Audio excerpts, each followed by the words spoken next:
Hello everyone, my name is Lily and I'm the creative director here at Bubblegum Cartoons, and today we're doing another speed animate. Today we are kind of continuing part of the theme song to our original web series, Demonic Crepes. We're making a web series here. It's about a girl who moves to Japan, but her life gets a little complicated when her cat's interdimensional enemies come back for revenge. Some very exciting news. We just hit 2,000 subscribers. Hooray! Little claps all around. Thank you guys so much for being here. Welcome if you're brand new, and thank you so much if you've been here since the very beginning, back when I was interacting with an animated Sophie on screen back like 3 years ago. So today I'm focusing on doing some more of the theme song, because that's one of the big things that's holding us back from our release date. Also, if you guys saw our last video, you got to meet Carolina, our composer, aka the only other person on the team here. We are a team of 2 at Bubblegum Cartoons. So we had a meeting recently. We met up at Harvard University recently, and we just talked about the future of Bubblegum Cartoons, where we're going, what our plans are, and yes, we did talk about the release date, and we do have a date in mind, but we don't want to promise anything just in case, you know, everything doesn't go exactly to plan. So what we're doing right now is we're really focusing on our on cleaning up the website, bubblegumcartoons.com. I'm working on animating the theme song here, and she's gonna be working on scoring the theme song, so that'll take a while, but we are shooting for an early fall release date, and that's all I can say for right now. So here I'm just kind of continuing something. I did the part 1 a little while ago. I honestly kind of forgot this existed. I just looked back at one of my YouTube videos. I'm like, oh my gosh, like I animated Sophie answering the phone. So she has this pink phone that you saw in the beginning, and it has like this giant like opalescent jewel in the middle, and like it shows it like glowing as it rings, and then she picks it up in the middle of the night and she gets like call from like, you know, the mayor or something like that, or just concerned citizens saying that there is a giant monster attacking Tokyo, which you can actually see on screen behind her. You see she has this like 1960s mid-century modern TV behind her, and there will be it looks off right now, but later I will be animating the monster attack on top of it. So in real time you can see her answering the phone, and then you can see like the chaos that's happening. Because the scene is silent, I want to show don't tell. So as she's answering the phone, she kind of like goes like, oh my gosh, and then she kind of gets this like determined look on her face, and then she runs towards the balcony, and you can see here that she grabs onto it and flips over it. And so as she's like falling to Tokyo below, she transforms, and then we zoom into the television. Like our view does not leave the apartment. We zoom into the television and we see that, ta-da, she's punching the monster. And I think I'm gonna have her in her pink firepower outfit, just punching, because it's an easier read. I was gonna have her in a fluffy skirt, but I want it, because it's so tiny on the TV screen, I want it to be like quick and easy, like, oh yeah, she's in like a little like a leotard with really long boots and really long gloves, and I want it to be like hot pink or maybe even blue, so it's clear that she transformed, because this is so quick and I'm just assuming that you know so much. So I want to make it as clear as possible, because she's wearing a pink nightgown, so maybe having like a blue super outfit would be better to like separate it visually. So here you can see she's just fallen right off her balcony. She just runs right out. Pancake just kind of disappears. I was like, should I take him with her? But then I don't want her holding him while she's punching, so he's there. He might just be watching the television. So here I do like a really fun smear frame. I love doing these like little spinny frames. I learned to do this actually from Star vs. the Force of Evil.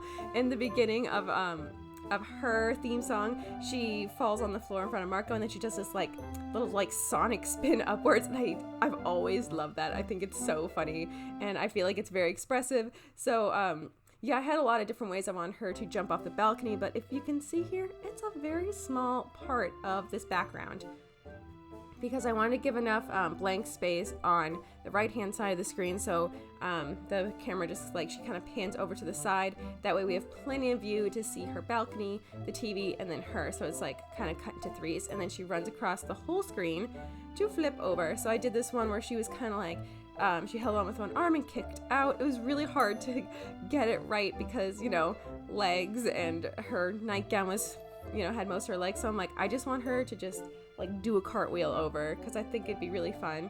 And here we have a squash frame. So this is going between when she answers the phone, puts it down, and then she does a squash frame, which is when you take the character and you keep the same volume of the character, which is super important, and then she just goes down and up. It makes it really, really expressive. And I even smooshed Pancake. There he is. So I did this with her bangs, with her hair, and usually I do the eyes closed on a smoosh frame. And then we have her going out the door. She's gonna run away. So here I'm just doing an in-between frame. I've been doing a lot more in-betweening rather than straight ahead animation. I still do straight ahead animation, but at this point I've been doing like a lot more because when it's like a very specific actiony pose or frame or movement, I want to make sure I get it just right, and I want to make sure that I contain that volume a little bit. And she is going like back into the distance, so she's gonna shrink a little bit. But yeah, there she goes, running for her balcony. Normal night for Sophie. Yeah, so this is all kind of just designed to be like almost like a Powerpuffy type, Powerpuff Girl type thing, where, you know, she answers the phone, they get the call to action, they have a cuter phone obviously, and then they fly out those like circular windows. And I'm like, yeah, she doesn't have any circular windows, but she also doesn't have to share her bed, so that's good too. This frame I had a little trouble on because you can see the exact in-between of the arm didn't really match up the in-between of the chest and the head, and that's just because she shrinks. I think that's where I had the problem there, and then so, you know, I fix it. I get it. Also, her dress has a lot of ruffles.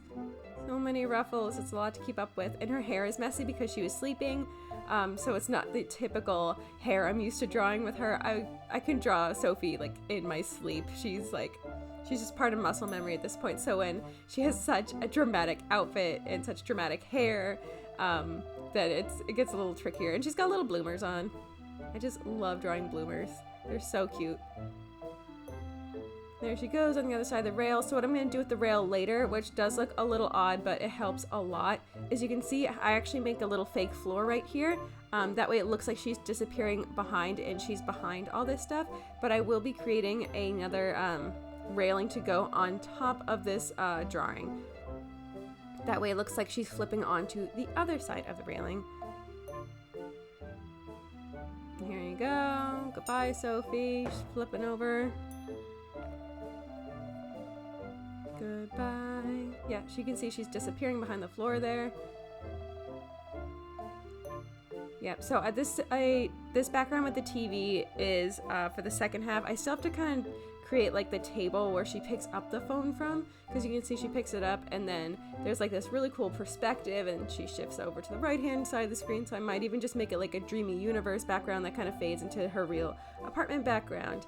And ta-da, we are going to be making the television program that's happening live. Don't know why her TV's on if she was sleeping, but we're gonna go ahead and ignore that. So here I just kind of have like a devilly looking little monster. Very typical, very easy read.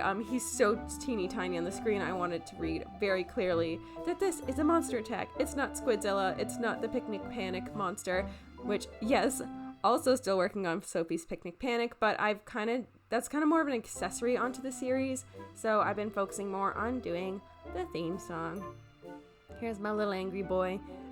So he's gonna be like almost like a video game character in the background in the way he like kind of moves. He's like a final boss and like, what are those like Street Fighter games? So they kind of have like this bounce to them like back and forth. So he kind of goes on like this loop of like bouncing up and down and roar. He's gonna roar, and he's just gonna do that every so often because, you know, he's a threat who needs to be punched in the face. So yeah, we're gonna have him, you can see I kind of made like this, I just drew a box around the TV that's turned off, and this will be animated on top of a still background. I really love this TV. I wish I had this TV. It's like this really cute like ice blue color too. I've been super into mid-century modern design, so I'm like, ooh, should I design Sophie's place to be mid-century modern? And so I added like a couple of these like vintagey touches. because mostly I wanted to be like reminiscent of like the 90s, which is why she has like that little pink phone. Fun fact, I've always wanted that pink phone ever since I was a kid, because Mary-Kate and Ashley had like that detective crew, and Mary-Kate had a blue one and Ashley had a pink one, and I loved that phone. I really liked that call to action that even they had. So growing up as a kid, a lot of these, you know, adventure-y girl series, they always had this, you know, adorable phone, landline phone, because even though it does kind of take place in the modern day / doesn't really have a, you know, distinct time frame, I do have her have a cell phone in the pilot episode. She doesn't use it, it's just like charging next to her, because, you know, part of you doesn't want to alienate a modern audience, but I also just want it to be like timeless. You invoke, you know, whatever childhood you had, no matter what time it was in the world. So here's a little Sophie. I gave her a ponytail to also be different, but I also wanted to make it very clear that this is Sophie. It connects the girl who jumped off the balcony to the girl, like, you know, rearing up to punch this monster in the face. It's the same person. Here we go. Here's another Sonic ball. She's apparently just Sonic the Hedgehog, guys, now. Welcome to my series, Sonic the Pink Hedgehog Saves Tokyo. Here she is. So she punches the monster, kind of does like a twirly twirl down, and she just kind of comes in front of the screen and waves hello. Hi, everyone. I was going to have her do a peace sign, but I'm like, that's a little weird and on the nose. And so I'm just going to have her popping up from off screen, and I don't know where she's standing because there's like a giant like cityscape behind her. I have no idea what I'm doing, guys. Welcome. So yeah, this is kind of like the end of the scene. I'm not going to be coloring anything today because I'm tired and my camera died. So here she is just waving back and forth. It's on a little loop. Hooray, destroyed the monster. That was so easy. Can I go to bed now? So yeah, I want this scene to really invoke those, you know, old-fashioned, butt-kicking monster series. Just adjusting the TV a little bit.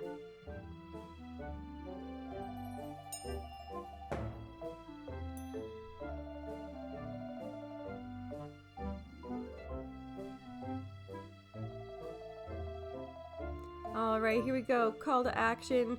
She does a little squash and stretch. There's a little pancake. He's in his pajamas. You guys can see he's got like that little like satiny collar and button down pajamas. I think it's like in a little nice blue color. You can see they're all like sleepy. And so here I think I'm just going through it. I'm just doing some editing. So I'm getting rid of some lines. I'm erasing some lines where her fingers overlap the phone. And yeah, that's about it. After doing some cleanup, that's all we're doing for today.